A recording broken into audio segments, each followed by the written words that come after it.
Hey guys, how's it going?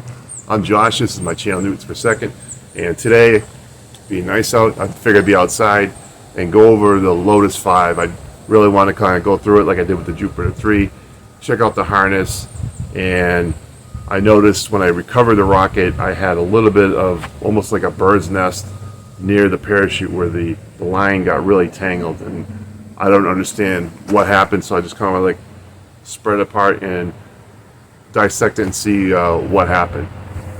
So here's the Lotus 5 after the rocket launch with the CMASS Rocket Club in Amesbury, Massachusetts, October 22nd, 2022.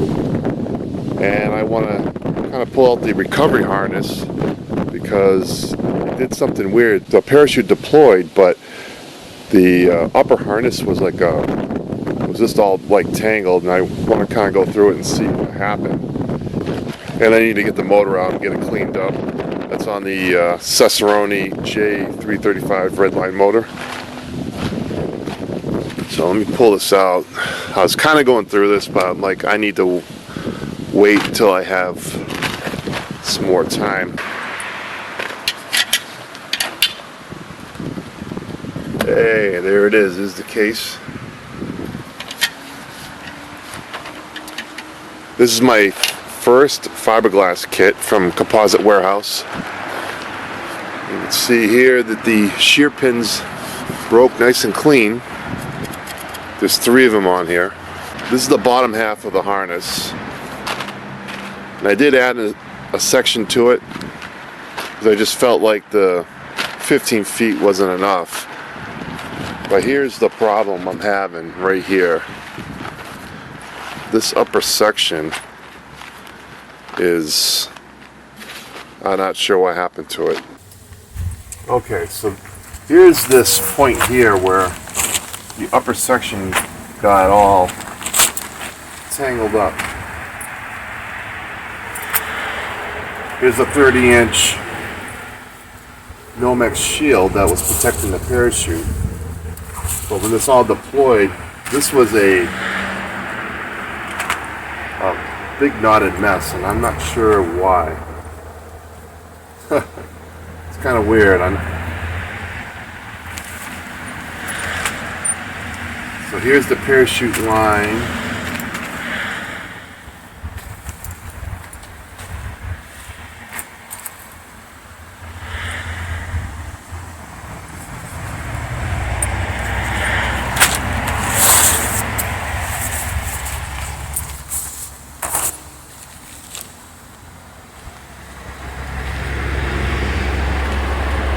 Yeah, see this knot right here? This is what I'm trying to figure out. I don't know what happened here.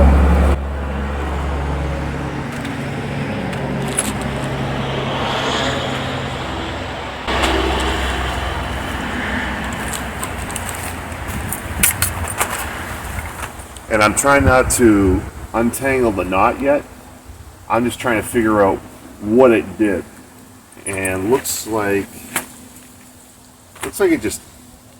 it twisted it. It just got twisted.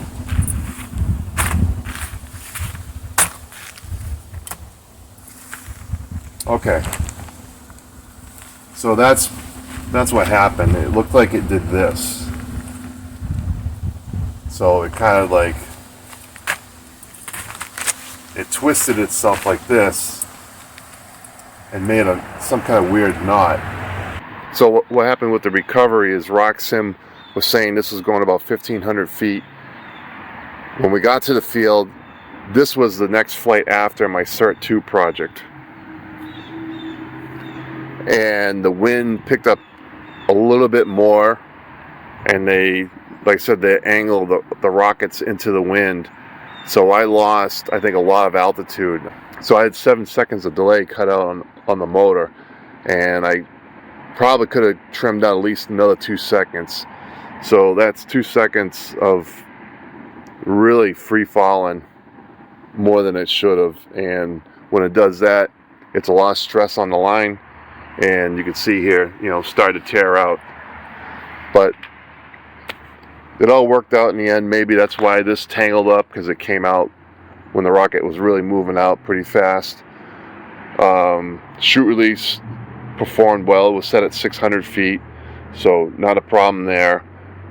Again, it's just I think adapting to the field a little better. And again, you guys have seen some of my other videos where I just kind of check the harness. It's real important. Something else I like to say is the delay was way off on this. This basically came down ballistic. I would say more than half the flight coming down.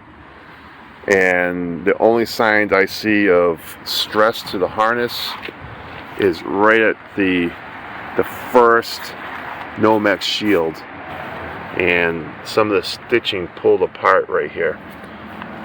And this thread is thick. It's a 70 weight. It's like the heaviest weight you can use on good home heavy duty machines. After that, it's like that's industrial. Not a big deal if this opened up all the way. It was just a little loop. This heat shield would have just floated around up and down a little bit. Not terrible, but yeah, it definitely took a hit.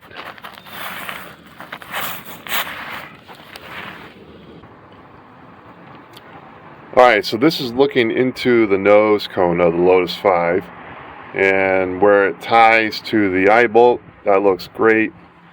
You can see the aluminum tape I have wrapped around the circumference, and that helps hold the nose cone to the coupler on top of the shear pins that are on there. So you can see these other patches I put in, and that's to cover up where the altimeter needs to breathe and sample the air for the electronics bay. And that's to help set this up as a single deployment. Right here I got 3 shear pins, and that helps secure this nose cone to the coupler so it's not going anywhere. Also, this coupler goes to about here, and when I was talking about that aluminum tape, I've got it wrapped all the way around, and that stuff is extremely sticky. I just want to make sure that that wouldn't pull away, or if these shear pins broke, the last thing I want is this coupler sliding loose. You can see here is the shear pin, and what I did was I put, you can kind of see through the sunlight a little bit.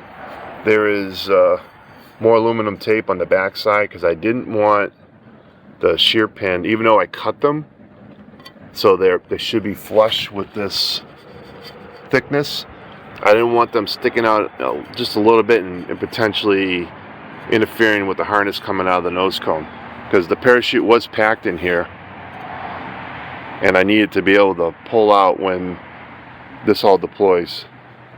Now here's the back end of the Lotus 5 with that J335 Redline motor. I'm becoming a huge fan of these motors. I absolutely love them. I used to be only like a White Lightning type of Rocketeer, but I'm falling in love with these Redline motors. They're so cool. Alright, let's get this motor out of here.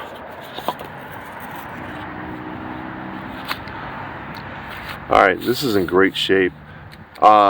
This adapter's like, I'm going to say 20 something years old. I don't know if it was a lock or if lock was out back in the day, but this, it didn't have this 38 millimeter, so I had to add that, and this is actually a lock 38 millimeter motor mount tube, and I make sure this thing's heavy duty. You can see those fillets in there. Same thing here, there's plenty of epoxy. Alright, let's get the motor out. This is a 5 grain Cicerone.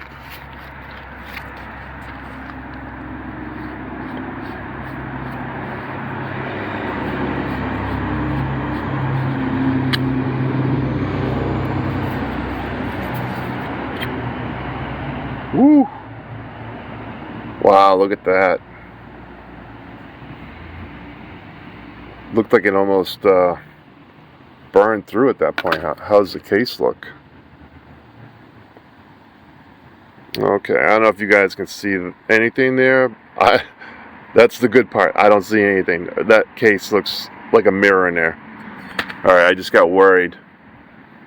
Wow, this thing, I know motors get hot, but this thing looks compromised. Wow. That's the only one I was worried about. Where is it?